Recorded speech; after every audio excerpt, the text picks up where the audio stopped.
கர்த்தருடைய பரிசுத்த நாமத்திற்கு மகிமை உண்டாவதாக. நம்முடைய வெளியேறப்பெற்ற பிரண்ணாம் குடும்பத்திலே வாழ்ந்து கொண்டிருக்கின்ற அன்பு சகோதர சகோதரிகளாகிய வெளியேறப்பெற்ற முத்துக்களையும் வைரங்களையும் தனிப்பட்ட நபரையும் குடும்பங்களையும் கர்த்தர் தாமே இந்த காலை நேரத்திலே உங்களை அதிகமாக தேவன் ஆசீர்வதித்திருக்கின்றார். அவருடைய கிருபை, அவருடைய இரக்கம், அவருடைய சமாதானம் என்றென்றும் உங்களோடும் உங்கள் குடும்பங்களோடும் தங்கியிருப்பதாக. இன்றைக்கு அநேக விதமான ஸ்தாபனங்கள், விசுவாசிகள், கிறிஸ்துவர்கள் எல்லாருமே தேவன் இயேசு கிறிஸ்து வரப்போகிறார் என்ற எதிர்பார்ப்போடு அவர்கள் காத்து கொண்டு இருக்கிறார்கள். முதல் வருகிலே இயேசு கிறிஸ்து பூமிக்கு வருகின்ற பொழுது சில விதமான அடையாளங்களை தேவன் பழைய ஏற்பாட்டின் பிரகாரம் வார்த்தையின் நிறைவேறுதலாக அடையாளங்களை வைத்திருந்தார். யூத ரபிகள், பரிசேயர்கள், சதுசேயர்கள் எல்லாருமே மோசேயுடைய பிரமாணங்களையும் ஏற்றுக்கொண்டு, நியாய பிரமாணங்களையும் ஏற்றுக்கொண்டு, யெகோவா தேவனை வணங்கிக் கொண்டு 100% அவர்கள் நீதிமானாக நியாய பிரமாணங்களை மீறாதபடிக்கு ஒரு உத்தமமான வாழ்க்கை வாழ்ந்தார் என்று தான் வேதம் போதிக்கிறது.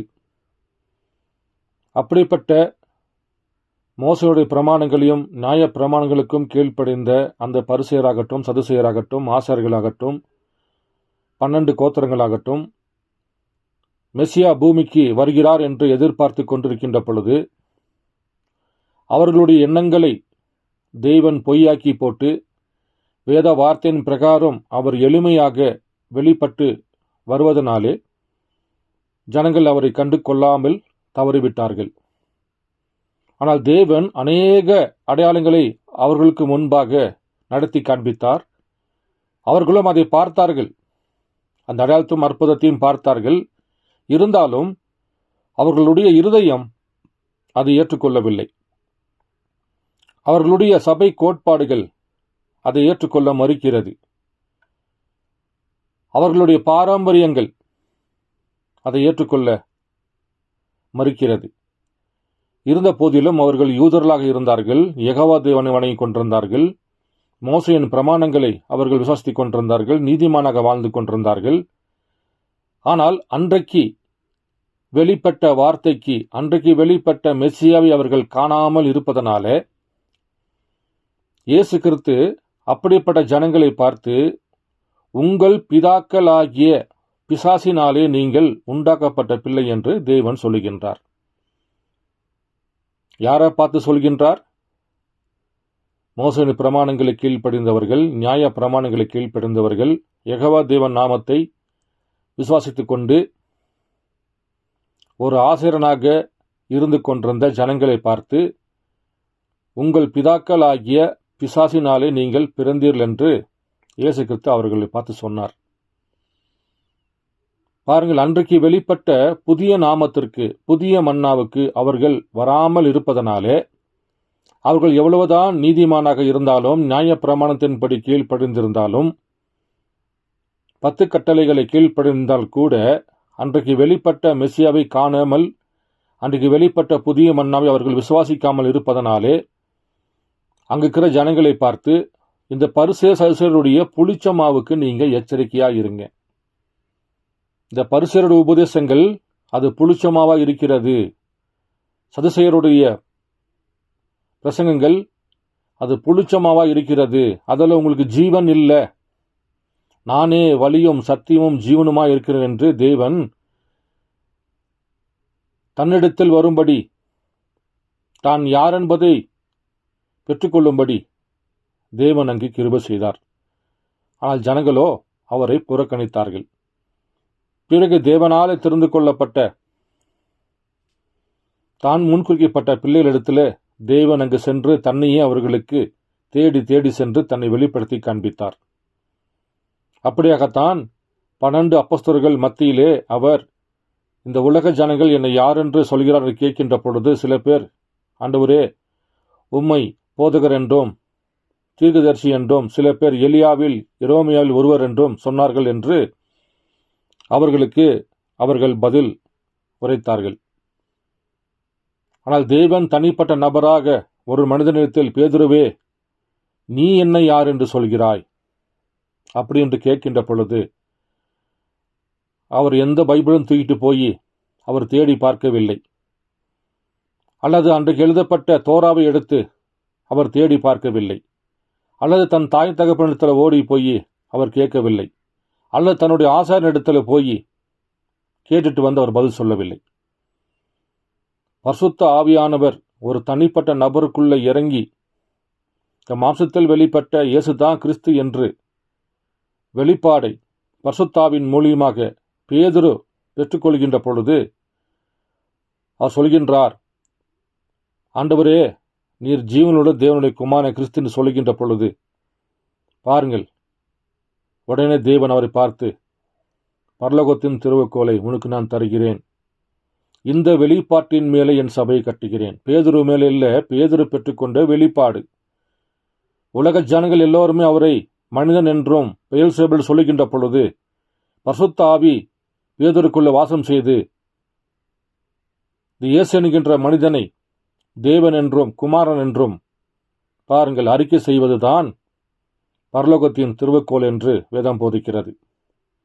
அப்போ முதல் வரிகளே தேவன் எப்படிப்பட்ட ஒரு அடையாளத்தை தேவன் இஸ்ரவேல் ஜனங்கள் மத்தியிலே அடையாளத்தை கொடுத்தாரோ, அதே போல இரண்டாவது வருகையிலும் அவர் வேத வார்த்தையின் பிரகாரம் சில அடையாளங்களை தேவன் பூமிக்கு தன்னை வெளிப்படுத்தி காண்பிக்கின்றார். இன்னைக்கு எல்லா சபைகளும் பார்ப்பீர் என்றால், ஐயோ, பூமி அதிர்ச்சி ஏற்படுகிறது, கிளைமேட் மாறிவிட்டது, கடல் சீற்றம் ஏற்படுகிறது, நாட்டுக்கு போர் ஏற்படுகிறது, இது கடைசி காலம், இது உலகம் முடிஞ்சிடும் என்று அவர்கள் பயந்து கொண்டு இயேசு வந்தாரா இல்லையா என்பதை அவர்கள் தெரியாமல் பயந்து கொண்டு இருக்கின்றார்கள். ஆனால் தேவன் எப்பொழுதுமே எச்சரிக்காமல் தேவன் நியாயம் தீர்ப்பதில்லை. அப்படி என்றால் தேவன் இரண்டாவது வரிகளே வருகின்ற பொழுதும் அவர் முதல் வரிகளை எப்படி வந்தாரோ அப்படியாகத்தான் இரண்டாவது வருகையிலும் தேவன் எளிமையாக அநேக அடையாளத்தோடு பூமியிலே அவர் வெளிப்படுகின்றார். அப்படி அவர் எளிமையாக பூமியிலே வெளிப்படுகின்ற பொழுது ஜனங்கள் அவரை கண்டு கொள்ள முடியவில்லை. ஏன் கண்டு கொள்ள முடியவில்லை? பாருங்கள், நான் உங்களுக்கு ஒரு செய்தியிலிருந்து வாசிக்கிறேன். ஏனென்றால் இன்னைக்கு அநேக ஜனங்கள் தேவன் வந்துட்டாரா இல்லையா, நம்ம எங்கு இருக்கிறோம் என்று அறியாது இருப்பதனாலே, மிகவும் குழப்பத்தில் இருப்பதனாலே நாம் அநேக செய்திகளை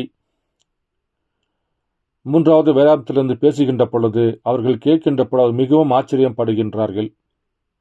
என் அன்பு சகோதர சகோதரிகளே, இந்த பேரா உங்களுக்கு மிகவும் பிரயோஜனமாக இருக்கும். எப்படியாக அவர்கள் முதல் வரிகளை வருகின்ற பொழுது யூதர்களாக நின்று கொண்டு, சொந்த ஜனங்களாக நின்று கொண்டு யெகோவா தேவனை வணங்கிக் கொண்டு இருந்தவர்கள்தான் இயேசு கிறிஸ்துவை மறுதலித்து இயேசு கிறிஸ்துவுக்கு பதிலாக பரபாசை ஏற்றுக்கொண்டார்கள்.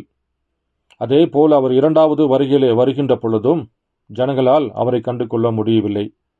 ஏனென்றால் எந்த ஸ்தாபனமும் கர்த்தருடைய வார்த்தையை போதிப்பதில்லை.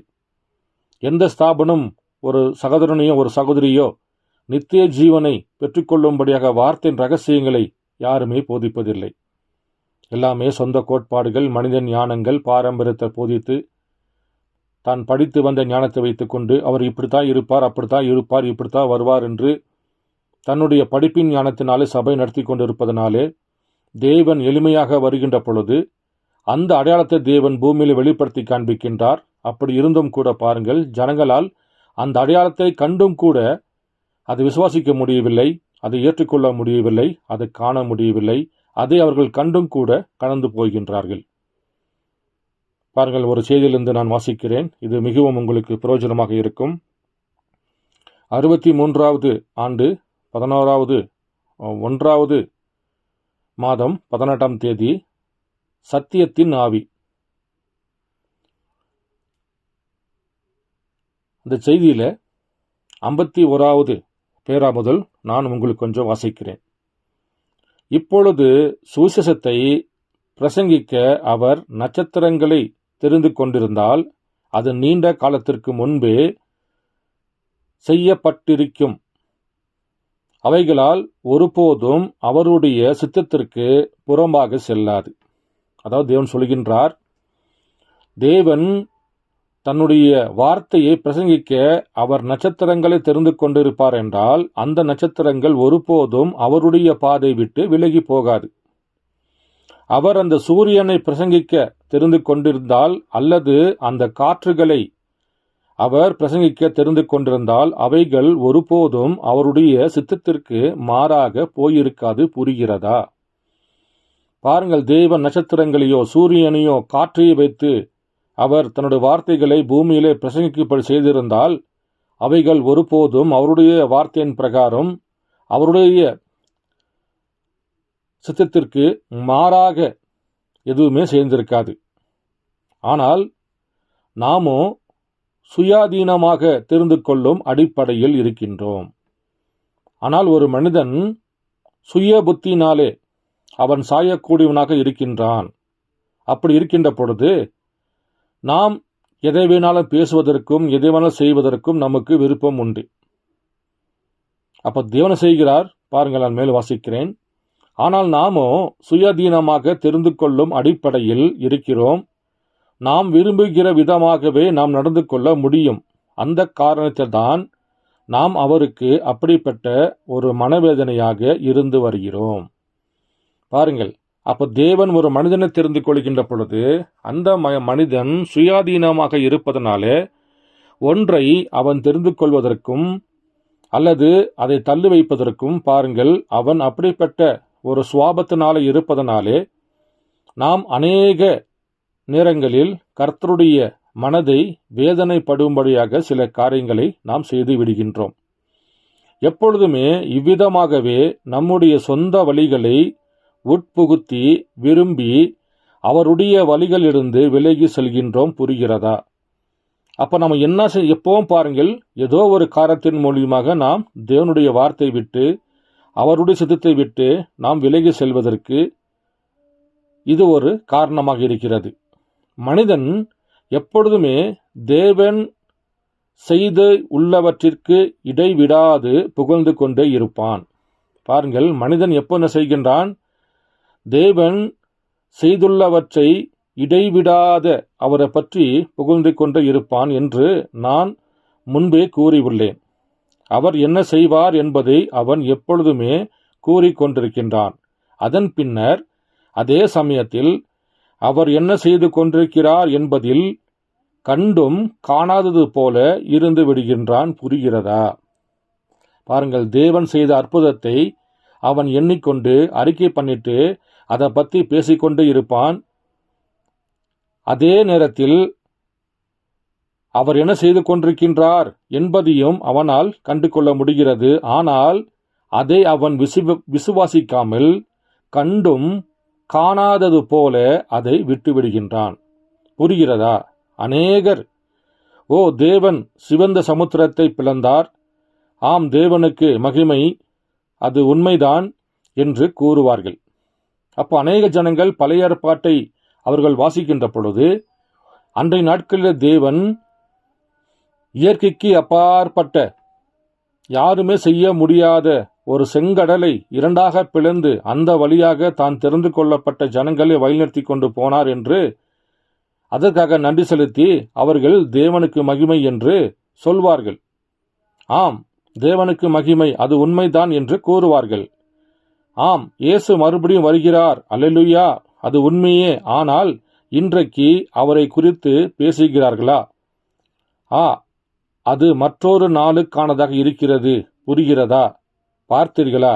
எப்பொழுதுமே அவர் என்ன செய்துள்ளார், என்ன செய்வார் என்று கூறி அவர் என்ன செய்து கொண்டிருக்கிறார் என்பதை புறக்கணிக்கின்றனர். பாருங்கள், அப்ப இன்றைக்கும் இயேசு கிறிஸ்து வருவார் என்று சொல்லிக்கொண்டு அது இந்த காலத்திற்குரியதல்ல. அநேக அற்புதங்கள் அடையாளங்கள் பூமியிலே பார்க்கின்ற பொழுதும் அவர் வருவார் என்று எதிர்பார்த்து கொண்டு இருந்தவர்கள் அந்த அடையாளங்களை அவர்கள் பூமியிலே காணுகின்ற பொழுது அதை கண்டும் காணாதது போல அதை விட்டு விட்டு சென்று விடுகின்றார்கள். இது தாங்க யூதர்களும் செய்தார்கள். அன்றைய நாட்களில் இயேசு கிறிஸ்து முதல் வரிகளே வருகின்ற பொழுதும், ஆண்டவரே உங்களுக்குள்ளே தேவன் இல்லை என்ற இப்படிப்பட்ட நீங்கள் அதிசயத்தையும் அற்புதத்தை நீங்கள் பண்ண மாட்டீங்க, ஆனால் எங்களுக்கு நீங்கள் வேண்டாம். அவர் மரித்த பெண்ணை உயிரோடு எழுப்புகின்ற பொழுது அவர்கள் அல்லேலூயா என்று சத்தம் போட்டார்கள். ஆனால் இவர் எங்களுக்கு வேண்டாம். அப்பத்தையும் மீனையும் அவர் 7000 பேர்த்துக்கு தருகின்ற பொழுதும் கூட பாருங்கள், புசித்தார்கள், அவரை மகிமைப்படுத்தினார்கள். ஆனால் அவர் எங்களுக்கு வேண்டாம் என்று சொல்லி சிலுவையில் மறைப்பதற்காக ஒப்பு கொடுத்து, குற்றம் இல்லாத அவரை சிலுவையில் ஒப்பு கொடுத்து கொள்ளைக்காரனுமாய் இருக்கிற பரபாசை அவர்கள் ஏற்றுக்கொண்டார்கள். பாருங்கள், அந்த நாட்களில் சொல்லப்பட்ட வேதத்தின் வார்த்தையின் பிரகாரம் கிறிஸ்துவாக வெளிப்பட்டு அவர் பழைய ஏற்பாடு சொல்லப்பட்ட அனைத்து விதமான தீர்க்க தரிசனங்களின் வெளிப்பாடாக வார்த்தையின் நிறைவேறுதலாக வார்த்தையாக நின்று கொண்டிருந்தார். அன்றைக்கு ஜனங்கள் எல்லோருமே பார்த்தார்கள், அவரை புகழ்ந்தார்கள். ஆனால் அவரை விசுவாசிக்கவில்லை, அவரை புறக்கணித்தார்கள். அதே போல இரண்டாவது வருகையிலே வருகின்ற பொழுதும் தேவன் நேற்றும் இன்றும் என்றும் மாறாதவர் என்று வேதம் போதிக்கிறது. அப்படி என்றால் அவர் முதல் வரிகளை எப்படி தன்னை ஜனங்கள் மத்தியிலே வெளிப்படுத்தி காண்பித்தாரோ அதே போல இரண்டாவது வருகையிலும் தன்னை அவர் வெளிப்படுத்தி காண்பிக்கின்ற பொழுது ஜனங்கள் அந்த அடையாளத்தை கண்டும் கூட அது காணாத போல அவர்கள் அதை விட்டு விலகி சென்று விடுகிறார்கள். பாருங்கள், நான் மேலும் வாசிக்கிறேன். எப்பொழுதுமே அவர் என்ன செய்துள்ளார், என்ன செய்வார் என்று கூறி அவர் என்ன செய்து கொண்டிருக்கின்றார் என்பதை புறக்கணிக்கின்றனர். இயேசு கிறிஸ்து பூமிக்கு வந்தபோது அவர் அதே நிலைமைகளைத்தான் கண்டறிந்தார். சரியாக தேவன் என்ன செய்தார் என்பதை அவர் வாக்களித்திருந்தார். இதோ அவர் அவர்களுக்கு முன்பாக நின்று கொண்டிருந்தார். அவர்கள் அவரை அறிந்திருக்கவில்லை.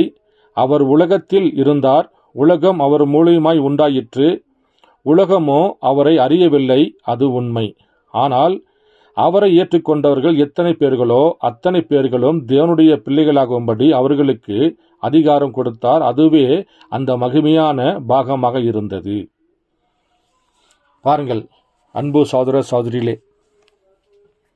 அவர் முதல் வரிகளே வருகின்ற பொழுது மரித்தவரை உயிர்ப்பிக்க வைத்தார். இதுதான் மெசியாவின் அடையாளம்.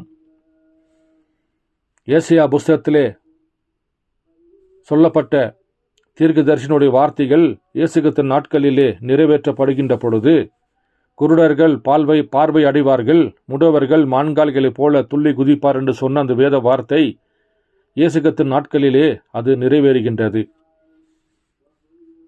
ஆனால் ஜனங்கள் எதிர்பார்த்து கொண்டு இருந்தவர் யெகோவா தேவன் இயேசு கிறிஸ்துவாக வெளிப்பட்டு ஏழ்மையாக நடமாடக்கூடிய மனிதனாக, லோகோஸ் நடமாடக்கூடிய மனிதனாக, வார்த்தை நடமாடக்கூடிய மனிதனாக, அக்னிஸ்தம்பம் நடமாடக்கூடிய மனிதனாக, ஆசரிப்பு கூடாரமே நடமாடக்கூடிய மனிதனாக நின்று கொண்டு அவர் உலகத்தின் பாவங்களை சுமக்கிற தேவ ஆட்டுக்குட்டியாக நடமாடக்கூடிய ஆட்டுக்குட்டியாக நின்று கொண்டிருந்தார். வேத வார்த்தையின் நிறைவேறுதலாக நின்று கொண்டிருந்தார். ஜனங்கள் அவரை பார்த்தார்கள். அவர் மூலியமாக செய்யப்படுகிற அதிசயத்தை பார்த்தார்கள், அற்புதத்தை பார்த்தார்கள். மரித்தவர் உயிர்ப்பித்து காண்பிக்கின்ற பொழுது அதையும் பார்த்தார்கள். குருடர்கள் பார்வை அடைகின்ற பொழுது அதையும் பார்த்தார்கள். உள்ளத்தில் ஆழத்துக்கு ரகசியங்களை எடுத்து அவர் வெளியே சொல்லுகின்ற பொழுதும் அதையும் அவர்கள் பார்த்தார்கள். தேவ ஆலயத்தில் நின்று கொண்டு இந்த வேத வாக்கியம் இன்றைய தினம் நிறைவேறிவிட்டது என்று ஏசாயா புஸ்தகம் 61வது அதிகாரம் 1 2 வசனத்திலே பாதி வாசித்து இது மெசியா படிக்க வேண்டிய வார்த்தையாச்சு என்று அவர்கள் ஆலயத்திலே இயேசுகத்திலே கேட்டார்கள். இது சாதாரண மனிதன் இந்த வேதத்தை வாசிக்க முடியாதே, மெசியா தானே வாசிக்க வேண்டும் என்று அவர்கள் அந்த அடையாளத்தை கண்டு கொண்டார்கள். ஆனாலும் இவர்தான் கர்த்தர் என்று, இவர்தான் மெசியாவென்று விசுவாசிக்காதபடிக்கு அதை அவர்கள் தள்ளிவிட்டார்கள். அதே போலதான் என் அன்பு சகோதர சகோதரி, இந்த 2ஆம் வருகையிலே அவர் வருகின்ற பொழுது மிகவும் எளிமையாக அவர் இருப்பதனாலே ஜனங்கள் அவரை கண்டு கொள்ள முடியவில்லை. இயேசு கிறிஸ்து பிறக்கின்ற பொழுது வானத்திலே 3 நட்சத்திரங்கள் ஒரே நேர்கோட்டில் இருந்தது. இதெல்லாமே ஒரு கிறிஸ்துவர்களுக்கு நன்றாக தெரியும். அதே போல 2வது வருகையிலே வருகின்ற பொழுதும் அதே நட்சத்திர அடையாளங்களை தேவன் பிரண்ணாமுடைய பிறப்பின் நாட்களிலே 1909வது ஆண்டு ஏப்ரல் மாதம் 6ஆம் தேதி விடிய கால 5 மணிக்கு கெண்டக்கியிலே சிறு மறை வீட்டிலே அவர் பிறக்கின்ற பொழுது அதே நட்சத்திரங்கள் அடையாளத்தோடு தான் அவர் பிறந்தார் என்பது பாருங்கள், அந்த அடையாளத்தை காண்பிக்கின்றார், ஜனங்கள் யாரும் விசுவாசிக்கவில்லை. மரித்தோரை உயிர்ப்பித்து காண்பிக்கின்றார், அதே அடையாளம், மெசியாவின் அடையாளம் காண்பிக்கின்றார், ஜனங்களுக்கு புரியவில்லை. குருடனை பார்க்க வைக்கின்றார், அந்த அடையாளத்தை அவர் மெசியாவாக நின்று கொண்டு பூமியிலே அடையாளத்தை காண்பிக்கின்றார், எளிமையாக காண்பிக்கின்றார், ஜனங்களுக்கு அது புரியவில்லை. பாருங்கள், இன்னைக்கு எல்லா சபைகளும், எல்லா கிறிஸ்துவர்களும் இயேசு கிறிஸ்து வரப்போகிறார், மெசியா வரப்போகிறார் என்று அவர்கள் எதிர்பார்த்து கொண்டு இருந்தார்கள். ஆனால் எதிர்பார்த்து கொண்டு இருக்கிறவர்களுக்கு முன்பாக தேவன் தன் அடையாளத்தை காண்பிக்கின்றார். ஜனங்களோ அதை கண்டு கூட, அதை கண்ணால பார்த்து கூட அது விசுவாசிக்காதபடிக்கு மறுபடியுமாக வேற ஏதோ ஒன்று தேடிக்கொண்டிருக்கின்றார்கள். அப்படி தேடிக்கொண்டிருக்கின்ற பொழுது தேவன் மறுபடியுமாக அவர் பூமிக்கு வரமாட்டார். அவர் ஏலிலே தன்னை பரிபூர்ணப்படுத்தி கொண்டார் என்று தான் வேதம் போதிக்கிறது. பாருங்கள், அன்றைய நாட்களில் இயேசு தான் தெரிந்து கொள்ளப்பட்ட பிள்ளையிடத்தில் அவர் பேசுகின்ற பொழுதும் பிரசங்கம் செய்கின்ற பொழுதும் சொன்ன மாத்திரத்தில் பாருங்கள், அவர்கள் அவரை ஏற்றுக்கொண்டார்கள். ஆனால் இன்றைக்கோ ஒரு சகோதரனிடத்திலேயோ ஒரு சகோதரிடத்தில் போய் நீங்கள் தேவனுடைய வார்த்தையை பற்றி ஏதாவது பேசுவீர் என்றால் உடனடியாக அவர்கள் அநேக விதமான கேள்விகள் மூலியமாக, நான் கூகுளில் சர்ச் பண்ணி பார்க்குறேன், அதை படித்து பார்க்குறேன், இதை படித்து பார்க்குறேங்க, போதர்கிட்ட கேட்குறேன், டீக்கன் மார்ட்ட கேட்குறேன் என்று இப்படியாக ஒரு மனிதனைத்தான் அவர்கள் சார்ந்து கொண்டு ஓடுகிறாள் தவிர, பேதுருவை போல பசுத்த ஆவியினாலே அவர்கள் இவர்தான் கர்த்தர், இவர்தான் தேவன் என்று வெளிப்பாடை பெற்றுக்கொள்வதற்கு பதிலாக ஒரு மனிதனை தேடிக்கொண்டு ஓடுகின்றார்கள், விஞ்ஞானத்தை தேடிக்கொண்டு ஓடுகின்றார்கள், சபை கோட்பாடுகளை தேடி ஓடுகின்றார்கள். பாருங்கள், தேவனை நீங்கள் தேட வேண்டும் என்றால், தேவனை நீங்கள் கண்டுபிடிக்க வேண்டும் என்றால், தேவனை நீங்கள் அறிந்து கொள்ள வேண்டும் என்றால் நீங்கள் வார்த்தைக்குத்தான் வர வேண்டும். நீங்கள் வார்த்தைக்குள்ள வந்து தேவனை தேட வேண்டியதாக இருக்கிறது. ஏனென்றால் அவர் வார்த்தையாக இருக்கிறார், அவர் வார்த்தையின் நிறைவேறுதலாக இருக்கின்றார். அப்படியானால் இன்றைக்கு நீங்கள் இயேசு கிறிஸ்துவை நீங்கள் காண வேண்டும் என்றால் வேத வார்த்தைக்கு வந்து, அந்த வேத வார்த்தையில் தேவன் 2வது வரிகளே வருகின்ற பொழுது அவர் என்னென்ன செய்வார், எப்படி செய்வார், என்னென்ன அடையாளம் என்று நீங்கள் வேதாகமத்தை படித்து அந்த வேத வார்த்தைகளை கொண்டு இந்த பூமியிலே அப்படிப்பட்ட ஒரு மனிதனை தேவன் வைத்திருக்கின்றாரா, அப்படிப்பட்ட அடையாளங்கள் எந்த மனிதனுக்கு கூட தேவன் வைத்திருக்கின்றார் என்பதை நீங்கள் ஆராய்ந்து பார்க்க வேண்டிய வார்த்தையை விட்டுட்டு நீங்கள் சபை ஸ்தாபனம் கோட்பாடுக்குள்ள ஓடுகின்ற பொழுது, நீங்கள் தேவன் வருவார் என்று விசுவாசித்து அந்த அடையாளங்களை நீங்கள் கண்டும் காணாதது போல இன்று இருக்கிறீர் என்று தான் அவர் சொல்கின்றார். என் அன்பு சகோதர சகோதரிகளே, பாருங்கள், கர்த்தர் எப்பொழுதுமே எளிமையாக வெளிப்படுகிற தேவனாக இருக்கின்றார். மனிதன் எதிர்பார்க்கிற மாதிரி தேவன் வரமாட்டார். அவர் நினைத்தால் சூரியனை வைத்து கூட பிரசங்கம் செய்ய முடியும், காற்றை வைத்து கூட பிரசங்கம் செய்ய முடியும், நட்சத்திரங்களை வைத்து கூட பிரசங்கம் செய்ய முடியும், மரம் செடி கொடிகளை வைத்து இயற்கையின் மூலியமாக அவர் தன் ஜனங்களுக்கு பிரசங்கம் செய்ய முடியும். ஆனால் தேவன் தெரிந்து கொள்ளப்பட்டதோ ஒரு மனிதனை, தான் தெரிந்து கொள்ளப்பட்ட மனிதனுக்குள்ளே தன் ஆவியை ஊற்ற வைத்து அந்த மனிதன் மூலியமாக தேவன் தன்னை வெளிப்படுத்துகின்றார். ஏன் தேவன் மனிதனை தெரிந்து கொள்கின்றார்? உதாரணமாக நீங்கள் பார்ப்பீர்கள், ஒரு யானை கூட்டத்துக்கு ஒரு யானை தான் தலைவராக இருக்க முடியும், ஒரு புறா கூட்டத்துக்கு ஒரு புறா தான் தலைவராக இருக்க முடியும், அல்லது ஒரு கழுகு கூட்டத்துக்கு ஒரு கழுகு தான் தலைவராக வழிநடத்த முடியும். பாருங்கள், அப்ப யானை கூட்டத்துக்கு ஒரு சிங்கம் வழிநடத்த முடியுமா? அல்லது ஒரு புறா கூட்டத்திற்கு ஒரு ஓநாயை அனுப்பி வழிநடத்த முடியுமா? முடியாது. அப்ப இந்த மனிதர்கள் எந்த இனத்தார்களாக வாழ்ந்து கொண்டிருக்கின்றார்களோ, இந்த மனிதர்கள் எந்த ரூபத்தில் இருக்கிறார்களோ அதே விதமான ரூபத்தோடு தான் கர்த்தர் பூமியில இறங்கி இந்த மனிதனை மீட்டுக்கொள்ள வந்திருக்கின்றார்.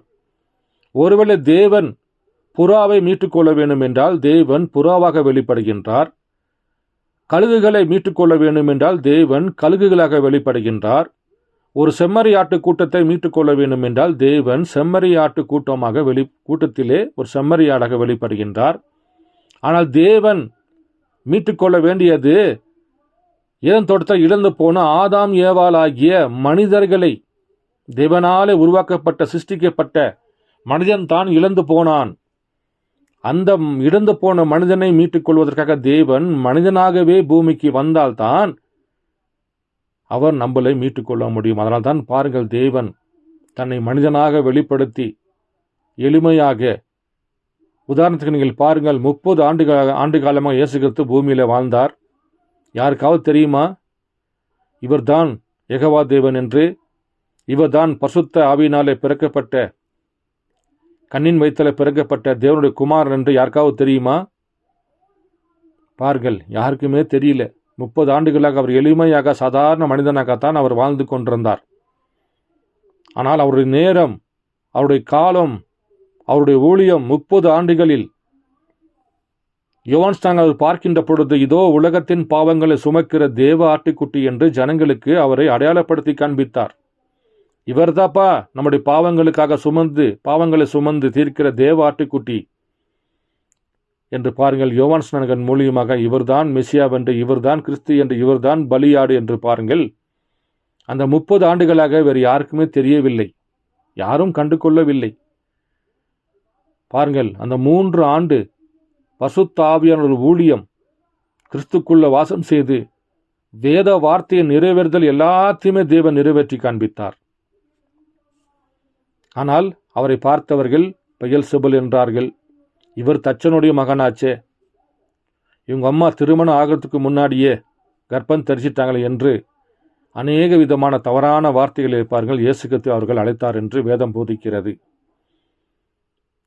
வானத்தை பூமியும் சிருஷ்டித்த தேவன் சாதாரண மனிதனாக வெளிப்படுகின்றார். அதே போல தேவன் 2வது வரிகளை வருகின்ற பொழுது தன்னுடைய பாகமாக மணவாட்டியோ மனிதனாக நின்று கொண்டிருக்கின்றாள், எலும்பு சதயமாக நின்று கொண்டிருக்கின்றாள், சபை ஸ்தாபன கோட்பாடுக்குள்ள மாட்டிக்கொண்டிருக்கின்றாள். அப்படி மாட்டிக்கொண்டிருக்கிற சபை ஸ்தாபன கோட்பாடுக்குள்ள, மனித ஞானத்துக்குள்ள மாட்டிக்கொண்டிருக்கிற தன்னுடைய பாகமாக தன்னுடைய மனவாட்டி மீட்டுக்கொள்ள தேவன் சபைக்கு ஒரு குமாரனாக வெளிப்படுகின்றார். வெளிப்படுத்தல் புஸ்தகம் 12ஆம் அதிகாரம் 1-5 வரைக்கும் நீங்கள் வாசித்து பாருங்கள். தேவன் சபைக்கென்று ஒரு குமாரன் கொடுக்கப்படுகின்றார். எதற்காக? இந்த சபைக்குள்ள என்னுடைய பாகம், என்னுடைய மனவாட்டி, அவள் அங்கே மாட்டிக்கொண்டிருக்கின்றார், அவளை வெளியே கொண்டு வர வேண்டும். அதனால்தான் பாருங்கள், வெளிப்படுத்தல் புஸ்தகம் 3வது அதிகாரம் 20வது வசனம் சொல்லுகிறது, இதோ வாசல் பல் நின்று கதவை தட்டுகின்றேன், ஒருவன் கதவை திறந்தால் அவனிடத்தில் நான் போஜனபானம் பண்ணுவேன், அவனும் என்னோட போஜனபானம் பண்ணுவான் என்று வெளிப்படுத்தல் 3ஆம் அதிகாரம் 20வது வசனம் நமக்கு தெளிவாக போதிக்கிறது. அப்ப இயேசு கிறிஸ்து எங்கே வந்தார்? சபைக்கு வந்தார். லவோதிக்கா சபையின் கதவை தட்டினார். ஒருவனும் கதவை திறக்கவில்லை என்று வேதம் போதிக்கிறது. ஏனென்றால் இவர்கள் அடையாளத்தை பார்த்து கூட அதை கண்டும் காணாமல் அதை விட்டுவிட்டார்கள். குருடனை பார்க்க வைக்கின்றார், முடவனை நடக்க வைக்கின்றார், அணிலே வராத இடத்தில் அணிலை சிருஷ்டிக்க பண்ணுகின்றார், மரித்து போன மீனுக்கு உயிர் தருகின்றார், அவருடைய தலைக்கு மேல் அக்னிஸ்தம்பம் தொங்கிக் கொண்டிருக்கிறது, தோல் மேல் அக்னிஸ்தம்பம் இருக்கிறது, அவர் மேகஸ்தம்பத்திலே 7 தூதர்கள் மூலியமாக எடுத்துக்கொள்ளப்பட்டார். இப்படிப்பட்ட அனைத்து விதமான அடையாளங்களை தேவன் ஒரு மனிதனுக்கு தன்னுடைய வேத வார்த்தையின் பிரகாரம் அந்த அடையாளங்களை தேவன் பொருத்தி காண்பிக்கின்றார். ஜனங்களோ அதை கண்டும் காணாதவர் போல அவரை இன்றைக்கும் யூதர்களைப் போல புறக்கணித்து விட்டார்கள். லவோதிக்கா சபை கிறிஸ்துவை வெளியே தள்ளிவிட்டது என்று தான் வேதம் போதிக்கிறது. அவர் உள்ளே வருவதற்கு கதவை தட்டி கொண்டு அவர் முயற்சி செய்து கொண்டார் தான் வேதம் போதிக்கிறது. அவர் கதவை தட்டி கொண்டிருக்கின்றார். ஆனால் இவர்களோ உள்டாப்பாலை போட்டுக்கொண்டால் தன் இருதயத்தை அவர்கள் கடினப்படுத்தி கொண்டார்கள். அடையாளத்தை கண்டும் காணாமல் போல அவர்கள் விட்டுவிட்டார்கள். பாருங்கள் அன்பு சகோதர சகோதரியே, அவர் நேற்றும் இன்றும் என்றும் மாறாதவர். மெசியாவென்றால் என்ன அடையாளம்? மெசியாவென்றால் உள்ளத்தில் ரகசியங்களை சமாரிய பெண்ணிடத்தில் பேசினது போல பேச வேண்டும், மரித்தவரை உயிர்ப்பிக்க வேண்டும், குருடனை பார்க்க வைக்க வேண்டும், வேத வார்த்தையின் வெளிப்பாடுகளை ஜனங்கள் மத்தியிலே சபை ஸ்தாபனங்களை உடைத்து கர்த்தருடைய வார்த்தையை அவர் பிரசங்கம் செய்ய வேண்டும், முத்திரை அவர் திறக்க வேண்டும், வானத்திலும் பூமியிலும் பூமியின் கீழே யாருக்குமே அந்த அதிகாரம் இல்லை, யாருமே உடைக்க முடியாது என்று தான் வேதம் போதிக்கிறது. ஆனால் ஆட்டுக்குட்டியானவர் தான் உடைக்க வேண்டும் என்று வேதம் தெள்ளத் தெளிவாக போதிக்கின்ற பொழுது வில்லியம் மரியன் பிரண்ணாம் அங்கு நின்று கொண்டு முத்திரையை திறக்கின்றார். 7 முத்திரைகளும் தேவன் உடைத்து காண்பிக்கின்றார். அப்படி என்றால் வேதம் என்ன போதிக்கிறது? இந்த முத்திரையை உடைப்பவர் தான் ஆட்டுக்குட்டியானவர். எந்த மனிதனுக்கும் வானத்திலும் பூமியிலும் பூமியில் இருக்கிற எந்த தீர்க்கதரிசியாகட்டும், அப்போஸ்தலராகட்டும், அல்லது யாராவது ஆசிரியராகட்டும், யாருக்குமே அது அனுமதி இல்லை. ஆட்டுக்குட்டியானவர் தான் உடைக்க வேண்டும் என்று வேதம் போதிக்கிறது. அப்படி என்றால் உடைத்தவர் ஆட்டுக்குட்டியானவர் தானே. பாருங்கள், அவர் எளிமையாக நிற்கின்றார். உலக ஜனங்கள் அவரை கண்டு கொள்ள முடியவில்லை. என் அன்பு சகோதர சகோதரியை, நீங்கள் தேவனை காண வேண்டும் என்றால் கர்த்தருடைய வார்த்தைக்கு வந்து அந்த வார்த்தையின் மூலியமாக தனிப்பட்ட நபராக பேதுரு போல் நின்று கொண்டு உங்களுக்கும் தேவனுக்குள்ள அந்த ஒருவர்தான் இன்றைக்கு வெளிப்பட்ட மெசியாவை நீங்கள் காண முடியும். எந்த சபை ஸ்தாபன கோட்பாடுகளோ எந்த மனிதனும் உங்களுக்கு அவரை காண்பிக்க முடியாது. கர்த்தருடைய வார்த்தை மாத்திரம்தான் இன்றைக்கு வெளிப்பட்ட மெசியா, கிறிஸ்து, ஏலோயம் யார் என்று இந்த வார்த்தைக்கு நீங்கள் வந்தால்தான், வார்த்தையில் ஆராய்ந்து பார்த்தால் மாத்திரம்தான் நீங்கள் தேவனை காண முடியும். கர்த்தத்தாமே இந்த காலை பொழுதிலே தேவன் உங்களை வேதத்தை ரகசியங்களை காணும்படியாக கிருபை செய்வாராக.